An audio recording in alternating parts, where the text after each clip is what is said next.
Aí a gente vai iniciar isso aqui. Hoje a gente vai falar sobre IA na economia. E eu quero ser bem direto, mas também tem um curso no canal. Depois, antes desse, por sinal, só ser um pouco nos vídeos mais pra baixo. Tem a playlist também sobre Reinforcement Learning. Então, se você quiser ver o que eu vou falar aqui com mais detalhes, tem lá. Só que aqui eu vou falar só sobre a economia. Tem até um curso no Coursera também sobre esse tema. A primeira vez que eu vi sobre RL em economia foi num curso do Coursera também, que é bom, relativamente bom. Bom, primeiro, o que é Reinforcement Learning? O que é inteligência artificial, né? Primeiro eu vou falar brevemente. Eu tenho curso no canal de inteligência artificial, tem 3 na verdade. E tem até um de introdução a IA, né? Então, tem um curso no canal, tem também um vídeo, 2 vídeos que tem tudo já junto, que é a introdução à inteligência artificial. Recomendo que você veja eles. Tem só 16 horas. Vejo que eu escrevi tudo. Então tem um curso inteiro sobre introdução à inteligência artificial no canal, né? Bom, quais são os principais modelos, né? Primeiro, depois eu vou relacionar com a economia, né? Aprendizado supervisado, então supervised learning. Nesse daqui, os seus dados eles estão categorizados, ou seja, você tem X, tu tem Y, X são o seu input, Y são os seus dados, seu resultado final. Só que esse X aqui, ele é categorizado. Tu tá dizendo pro seu algoritmo, por exemplo, que você tá fazendo uma imagem de gatos e cachorros. Então, vamos supor que aqui é de cats, né? Gatos, e aqui dogs. Tu tá dizendo pro seu algoritmo qual é qual. Tu tá dizendo qual que é. No aprendizado não supervisado, que é o unsupervised learning, tu vai ter XY também, só que esse X aqui, tu não vai dar essa informação. Tu simplesmente joga os dados ali e ele tem que decidir qual é qual, que são duas coisas diferentes, né? Tem o semi-supervisado também. Semi-supervised. Nesse daqui tu também tem X e Y. Inicialmente no treinamento você vai dizer a mesma coisa. Inicialmente. Só que depois ele vai ter que se virar para fazer a distinção entre os dois, né? Então ele vai ter que distinguir entre os dois. Então aqui por exemplo, aqui é esse tipo de imagem, ele descreve um algoritmo de classificação. Ele queria classificar que, vamos supor, um banco de dados de 5.000 imagens. Vamos supor que 2.500 de gatos, 2.500 de cachorros. Você quer diferenciar isso aqui. Para você recalcular isso daqui, tu pode usar certos algoritmos para isso.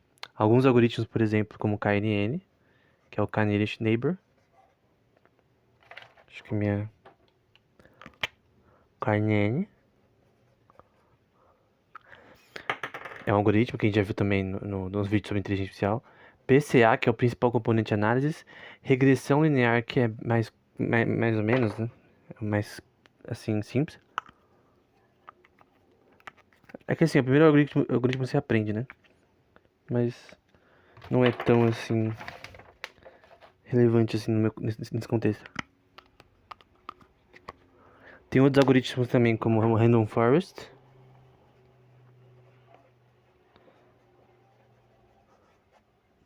Tem SVM, né? Que é Support Vector Machines. Enfim, tem vários algoritmos que eles podem estar dentro dessas categorias, né? Então eles estão dentro da categoria. Tem outros tipos de algoritmos, como por exemplo Meta-Learning.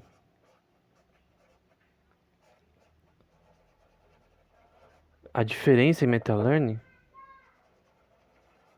é que você vai ter X, você vai ter Y, e você vai ter um parâmetro Theta que ele vai ser atualizado continuamente, que vai ser basicamente você vai fazer um sistema que ele aprende a aprender. Então, ele vai melhorar o próprio algoritmo de aprendizado, né? Que é bem interessante. Tem GANs, que é redes adversárias, né? Que basicamente tu cria um discriminador e um gerador. Por exemplo, tu gera imagens que são falsas de pessoas e um discriminador que vai dizer se elas são verdadeiras ou não com uma certa probabilidade. No fim, tu quer que, no GANs, né, tu quer que o que foi criado pelo Ian Goodfellow, por sinal, na época que ele tava na faculdade, ele teve ideia num bar com os amigos falando que ele tinha uma ideia pro algoritmo que ia dar certo, eles deram risada dele e ele foi pro quarto e desenhou o algoritmo lá e deu certo, né? Então, é a história como criou o GANs, né? Então, o discriminador, ele quer saber, ele quer, vamos supor que eu gerei a imagem aqui de gatos e cachorros, e o discriminador ele vai tentar saber se é verdadeiro ou falso. Inicialmente, o gerador vai criar imagens horríveis, até que ele vai aprendendo cada vez mais, usando gradient descent, etc. E no fim ele vai gerar uma imagem que o discriminador não vai conseguir se é verdadeiro ou falso, né? Então o discriminador ele tem que falhar no fim. Então é uma luta, né, entre o que gera imagens falsas e o que discrimina se elas são verdadeiras ou não. A ponto que tá no nível atual, tem um cara da Uber que criou um bagulho desse nível. Tem um site This Person Do Not Exist, que em português essa pessoa não existe, que basicamente são imagens geradas artificialmente usando GANs e que nem nós conseguimos distinguir se aquela pessoa existe de fato ou não, mas na verdade não existe. Então, esses são os principais modelos, assim, tem bem mais, mas são os principais. O que a gente vai falar hoje é Reinforcement Learning. Então, ele é um modelo diferente e que ele vai na categoria mais para um não supervisado, porque basicamente você não. Tu tem relação supervisada, mas no fim vai mais para supervisado. E meu objetivo aqui é tentar ao máximo resumir o tema o mais simples possível, né? Então vou deixar assim.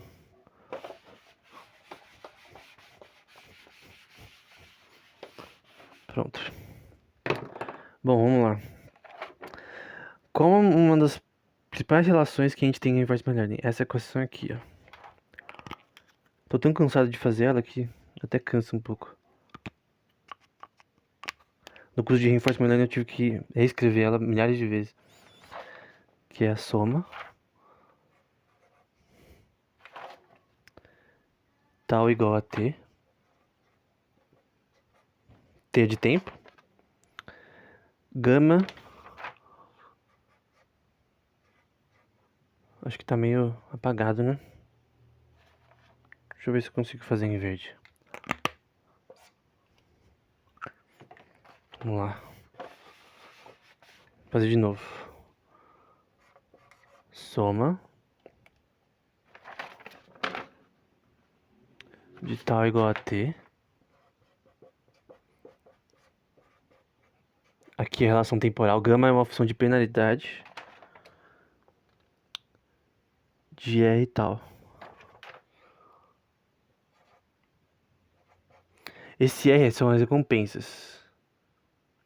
Esse gama são as penalidades. Então você tem a soma das penalidades em relação às recompensas ao longo do tempo. O que são essas coisas de recompensa? Isso daqui não é complexo, na verdade. Parece complexo, mas não é. Então vamos ver se eu... Então você tem recompensas, penalidades, que se a gente vai ter. Tudo vai fazer sentido depois. Tu tem ações, que se a gente pode performar. E algumas você tem outras também. Você tem a função de transição. Transição. Que eu já vou explicar. E basicamente é isso. Às vezes também tem X, que são os seus dados, né? Mas aí depende do algoritmo usado. São seus estados do sistema. Só que normalmente a gente vai usar em vez de XS porque é o padrão. Mas alguns usam como X. Então, esse aqui gera um tuple, né? Na ciência da computação, que vai ser S AT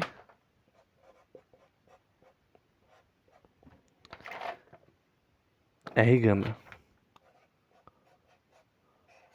Estados, ações, que tá aqui, função de transição, a transição ao longo do tempo do sistema, recompensas, que tá aqui, e penalidades. Então, alguns adicionam mais coisas nesse tuple, mas basicamente são as coisas que são performadas nesse contexto. Isso daqui se chama também de processos markovianos, né? Deixa eu colocar em outra cor. Isso daqui, no geral, é chamado de processo markoviano. É um processo markoviano, na verdade. Markovian Decision Process. Então, qual que é o seu objetivo com isso, né? Basicamente, a ideia é que você... Deixa eu pegar a coisa mais simples aqui. Tem uma coisa chamada tabela Q, com seus estados e ações. Isso daqui é o que você quer realizar. Essa tabela aqui é uma tabela, literalmente. Que vai ter, por exemplo... Vamos supor que fosse o Super Mario. Quais são as coisas que o Super Mario tem que fazer? Ele tem que, por exemplo... vencer a tela. Então, vamos supor que toda vez que ele vencer a tela, eu dou mais 0.5 de recompensas pra ele. R, né? Em números irracionais. Então, R... onde eu ponho? Vou pôr aqui, ó. R está dentro do conjunto global de recompensas, em que ele está dentro dos números irracionais.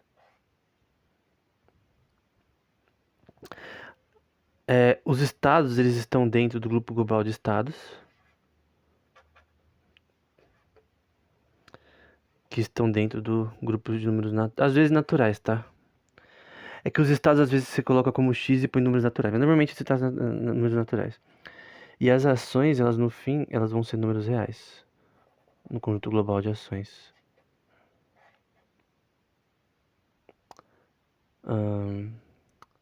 Reais. No fim, o que você vai ter números reais, tá? Porque no fim, a ação no fim vai ser o Y, vai ser o resultado final, que é o que só a gente vai realizar. Então, você tem estados em números naturais, ou X, né? Depende aí da notação. Recompensas dentro dos números irracionais e ações dentro do número de números reais, no fim. O resultado no fim é números reais. Isso é muito importante. E você tem recompensas positivas, vamos supor que o Mario, ele matar os inimigos, vai ser mais 0.2.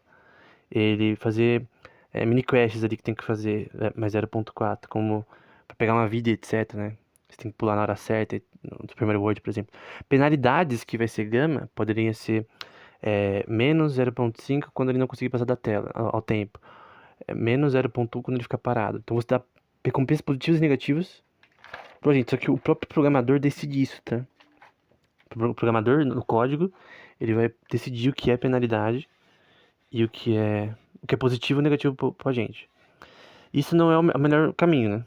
Obviamente tu quer que a gente se vire pra saber qual que é o objetivo dele, né? Só que é muito mais complexo do que parece você resolver isso. Aí você vai ter aqui, vai ser igual a maximização. Aqui eu acho que eu tenho que fazer lá em cima, mas a maximização de uma policy. Essa policy eu já vou explicar do seu valor esperado de recompensas. Eu vou ter que apagar aqui.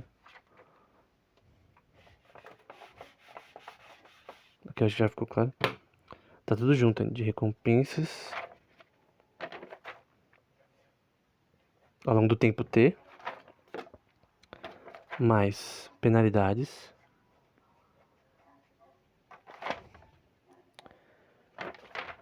ao longo do tempo.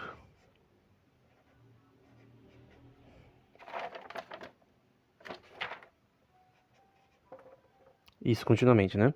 Então aqui é a soma de recompensas e penalidades associadas a essas recompensas, que são negativas. Esse T mais 1 significa que é uma função contínua que vai rodando, né? Padrão aí em ciência da computação. Então basicamente é isso, né?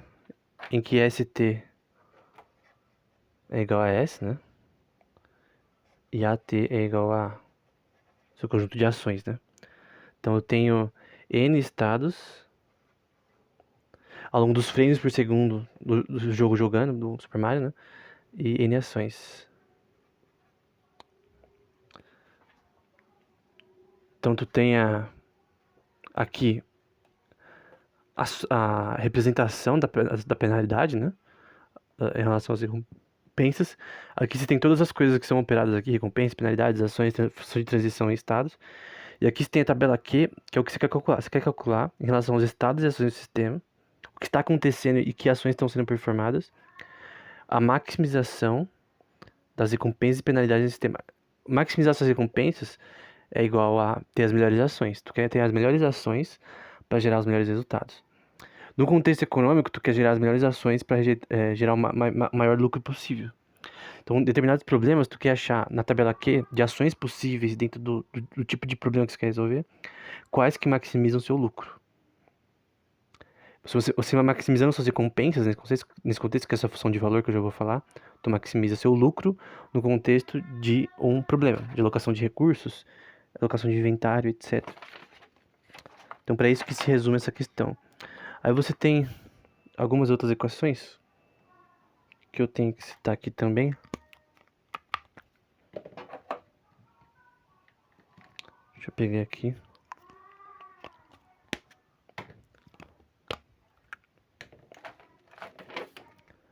Que é a função de valor, né? Deixa eu desenhar aqui. Tá meio sujo nesse daqui, né? Vamos ver se eu consigo deixar isso aqui mais limpo. É que ficou mais limpo um pouco. Então tu vai ter a função de valor. Acho que eu vou ter que... Tô ficando sem canetas. V de S dos estados, né? Essa função de valor que você quer maximizar, que vai ser a maximização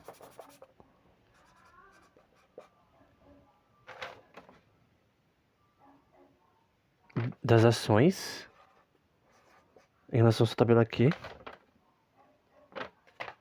Ó, esse negocinho em cima que quer dizer que é a melhor tabela aqui possível, né? Dentro dos seus estados e ações do sistema. Então, o que isso aqui significa? Que você quer achar a sua função de valor, a equação de Bellman aqui, né? O maior valor possível da sua tabela aqui, que maximiza suas ações. Então, você quer achar as ações que maximizam seus resultados o máximo possível. Então,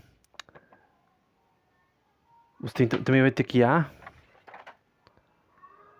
vai ser igual ao argmax, que vai ser uma função de maximização também, do A futuro dentro de A global, que eu já vou explicar. E de novo a tabela aqui.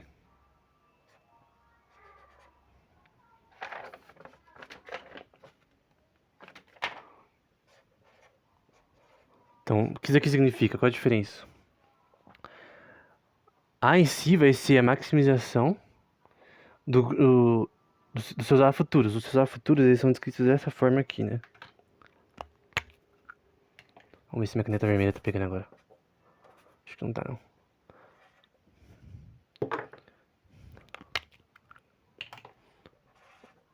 Então você vai ter A1, A2, A3 até AN, certo? Então tu tem N ações que estão ocorrendo no seu sistema. Você tem N estados também. O seu A' é basicamente igual a T mais 1, que é igual a isso daqui. É ao longo do tempo a computação das ações, certo? Seus estados também. S' também é igual a ST mais 1. São seus estados ao longo do tempo.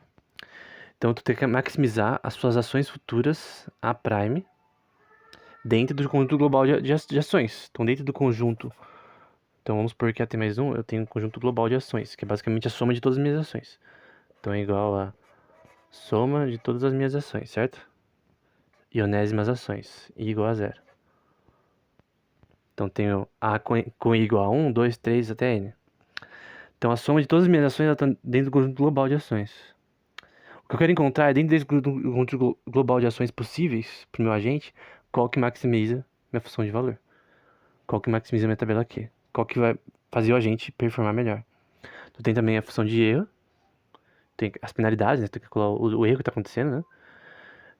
Mas no fim, o que você quer é que as recompensas que são dadas para o seu agente gerem no fim as melhores ações. Em que isso daqui está dentro dos números reais, como eu já disse, isso daqui dentro dos números irracionais. E os estados dentro dos números naturais. Às vezes, né? Depende do artigo aí que você está usando. Porque você vai ter X também que vai ser usado, aí outras coisas que vai ser usado nesse contexto.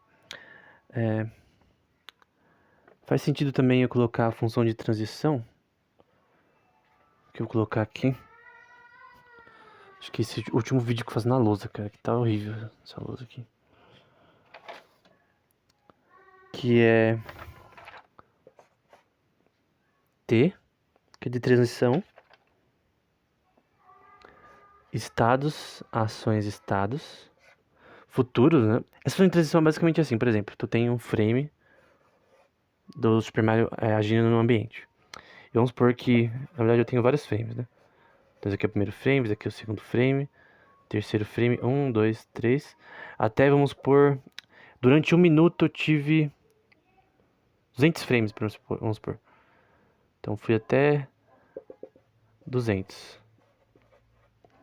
Então, a cada grupo de frames, vamos supor, a cada 5 frames o Mario faz alguma coisa. Não, vamos supor que a cada 30 frames, enfim, 5 frames, depende. Do tipo de ação, se ela for muito rápida, se ela for lenta, enfim.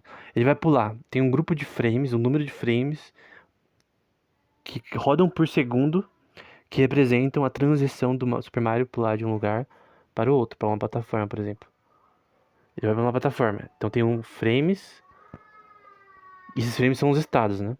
Então tem um grupo de N frames até ele pular de uma plataforma para outra. A função de transição, ela faz isso. Você tem os estados passados, ações que são performadas, e os estados futuros, que são os frames que estão rolando atualmente. Isso que é o processo marcoviano, é o que tá acontecendo agora, né? É a probabilidade sobre o agora e não sobre o passado. Então você tem a probabilidade de ST mais 1. Opa. Desses estados ao longo do tempo, que estão rodando. É o jogo rodando ao longo do tempo. Igual a S. Prime.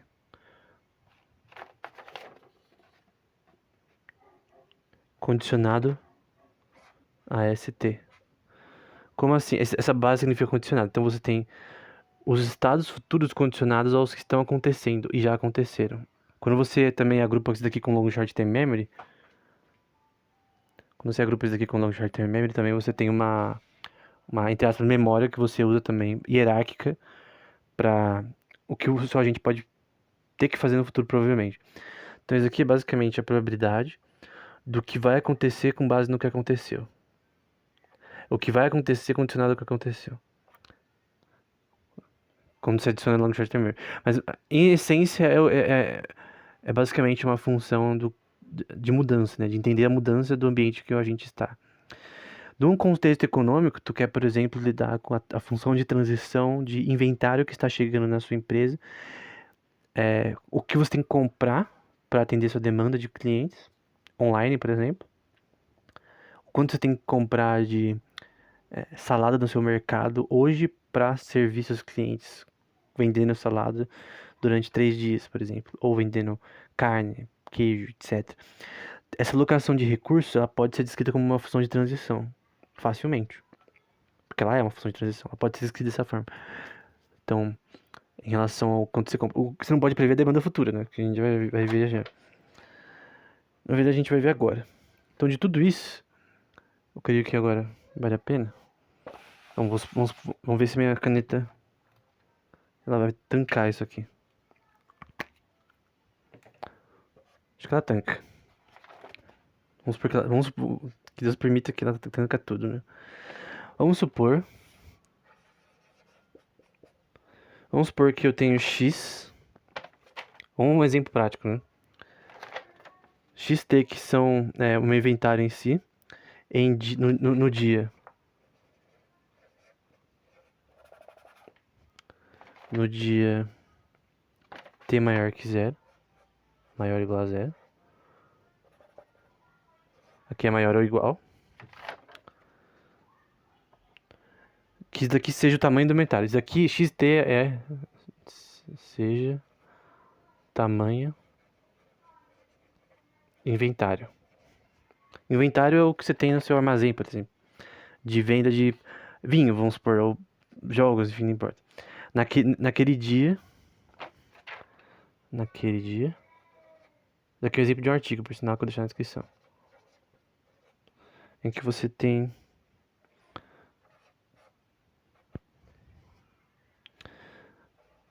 zero 1 até M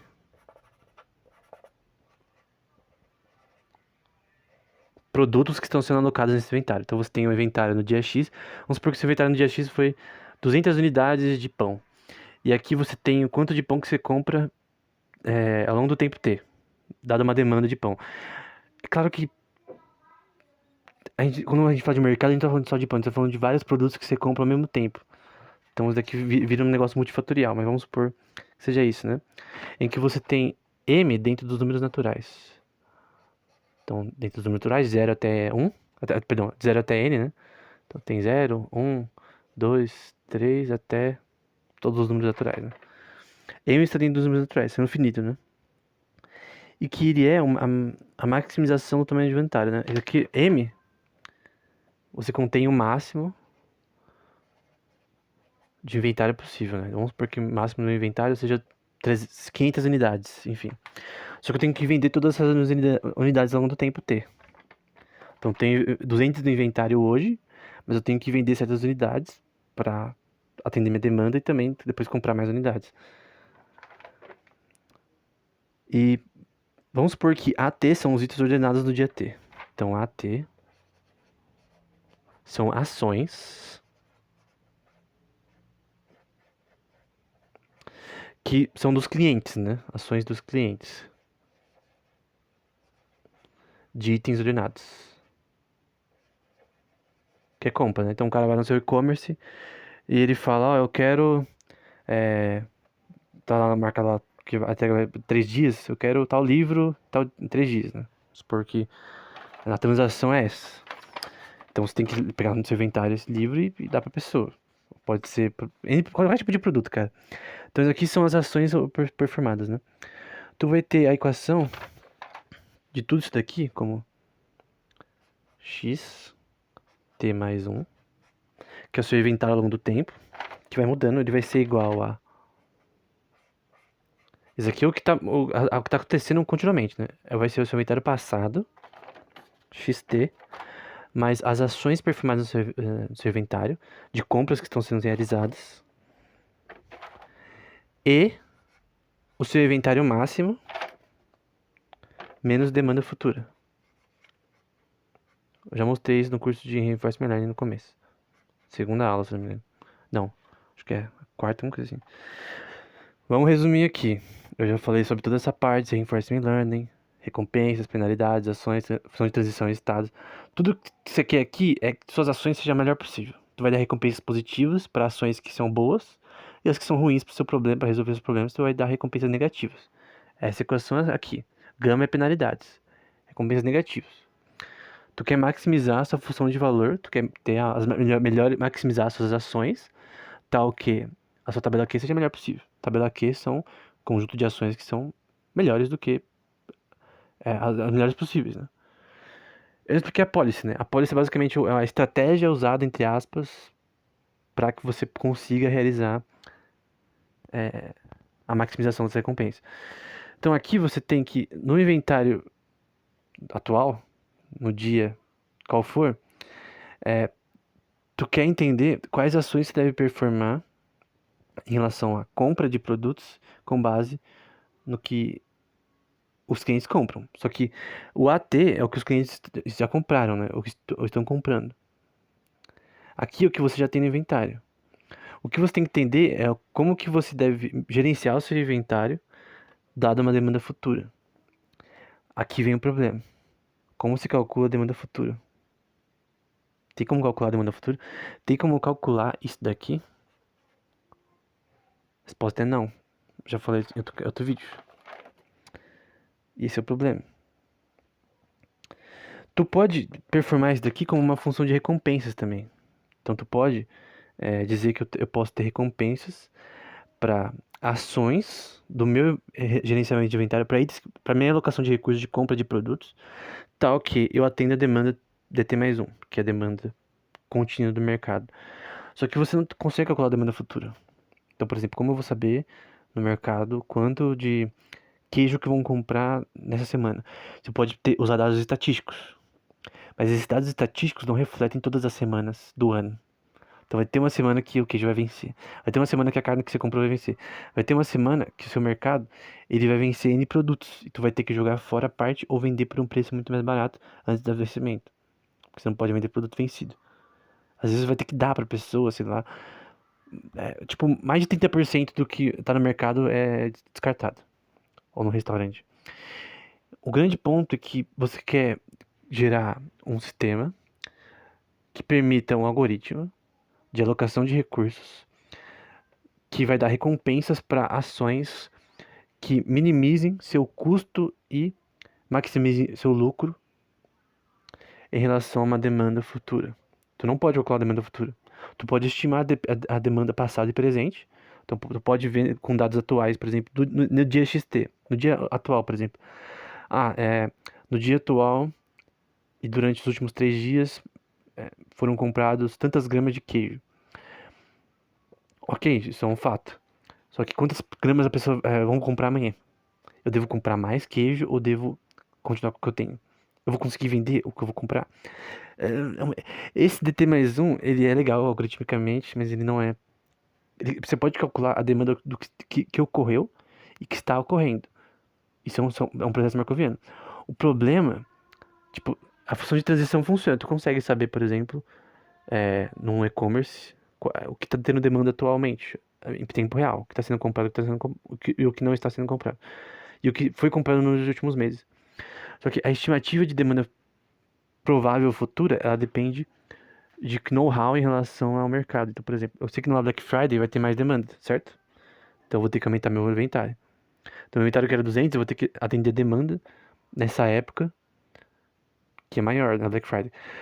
Se eu vende ovos de Páscoa, na Páscoa, Natal, Dia dos Namorados, Dia dos Pais, Dia das Mães, por exemplo, tu vai aumentar o seu inventário. Por quê? Porque provavelmente você vai vender mais. É potencialmente provável que tu vai vender mais. Quanto vender mais? Você não sabe quanto. Isso daqui você não consegue afirmar. Tipo, tu consegue afirmar se isso daqui significar apenas a demanda do que está ocorrendo. Mas tu não consegue afirmar. Deixa eu pegar. Todas as minhas canetas morreram, eu acho. Todas morreram. Tu não pode afirmar de prime. Sua demanda futura, tu não consegue estimar. Tu consegue ter uma base, tu consegue usar uma base probabilística markoviana para fazer estimativas de curto prazo, mas é, vai ter essa imagem de erro. Tu não consegue calcular a demanda futura com exatidão. Então, qual que é o ponto aqui? Um algoritmo de reinforcement learning, ele é interessante para resolver problemas de alocação de recursos. Vários problemas. Vários problemas de alocação de recursos podem ser adaptados nesse contexto de reinforcement learning. Tu pode criar um sistema de recompensas e penalidades para ações que vão te dar menos lucro. Por exemplo, tu tem um barco não, tem uma empresa de um porto e tu quer eu já citei no Voz Impressa um artigo sobre Reinforcement Learning aplicado para as ações para moverem containers da forma mais óptima possível, porque tanto mover container quanto mover container para outras regiões, porque isso gera custo, né? Porque pode afetar seu lucro. Como assim? Às vezes tem que mover o container para outro país, por exemplo. E esse porto em outro país, ele tem que usar esse container da forma mais eficiente possível, de mover esse container para o lugar mais de forma mais assim óptima possível, porque tem um custo de mover, no caso no geral, né? Tem que tem funções aí que tem que ser performadas para você transportar coisas, containers vazios, né? Como você lida com containers vazios, né? Para onde você manda eles, no geral? Como que você performa a questão da máquina em relação a onde estão os containers de forma mais óptima possível em questão de tempo? E esse problema pode ser adaptado para isso aqui. para reinforcement learning, que é um algoritmo de inteligência artificial. Pode ser adaptado. O problema é que ainda assim vai ter margem de erro e tu ainda não pode fazer inferências sobre o futuro que são importantes. Então, tu não pode, por exemplo, entender de forma acurada a demanda futura por algodão, por exemplo. Vamos supor que o seu porto tem muita demanda por algodão e outras coisas, várias commodities. Tu não pode prever a demanda futura. Então, às vezes, vem mais containers do que você pode comportar e lidar com temporariamente. Se você conseguisse prever que naquela semana ia ter mais containers, tu poderia fazer uma estratégia melhor, mais eficiente, que te permitiria também nos custos, mas você não teve. Então tem vários problemas de alocação de recursos, não só de compra de inventário, gerenciamento de inventário, mas gerenciamento de várias coisas que podem ser adaptadas para reinforcement learning. Isso consegue resolver o problema de forma completa? Zerar a margem de erro? Não. Mas pode ser feito e deve ser feito, né? Então, se você pode ter um algoritmo de reinforcement learning que realmente melhora a logística, né? Então, isso aqui na logística é muito interessante. Tu consegue fazer algo melhor na logística. Então, tu pode usar reinforcement learning em logística em vários aspectos da economia. Só que como você não consegue prever demanda futura e várias questões, tu vai ter ainda assim margem de erro e você vai ter questões interpretativas que não dependem dos números em si, mas sim de eventos, como por exemplo o caso do chocolate. Tu vai comprar mais chocolate, fazer mais inventário de chocolate na Páscoa. O algoritmo ele sabe disso? Se ele não sabe, ele não vai conseguir fazer esse cálculo corretamente. Então, ele tem várias questões subjetivas, que são questões sociais, depende da geografia da região, etc., que vão alterar esse algoritmo. Não que o algoritmo não pode ser feito. Sempre o algoritmo pode ser feito. O algoritmo só não pode ser feito se você não é ignorante sobre o sistema que você está tentando realizar o algoritmo. Então, tu pode fazer o algoritmo, mas não necessariamente tipo, você precisa colocar no algoritmo todas as questões subjetivas, questões de eventos que podem alterar o funcionamento dele, do problema, de forma que impacta a questão, né? Como você pode ver, minhas canetas já morreram, né? Eu acho que esse quadro talvez não seja mais usado para as aulas, mas o grande ponto é que reinforcement learning é importante para a economia. Então, eu estendo o ponto de logística, né? Esquece mercado de ações, etc., porque aí, na minha opinião, aí é mais complexo, né? Você aplicar isso daqui nesse contexto. Mas, principalmente para logística, para questões de alocação de recursos, eu creio que reinforcement learning pode ser muito útil. Esse é um exemplo de um algoritmo, de um problema que é citado num artigo acadêmico nesse tema, e eu vou deixar na descrição.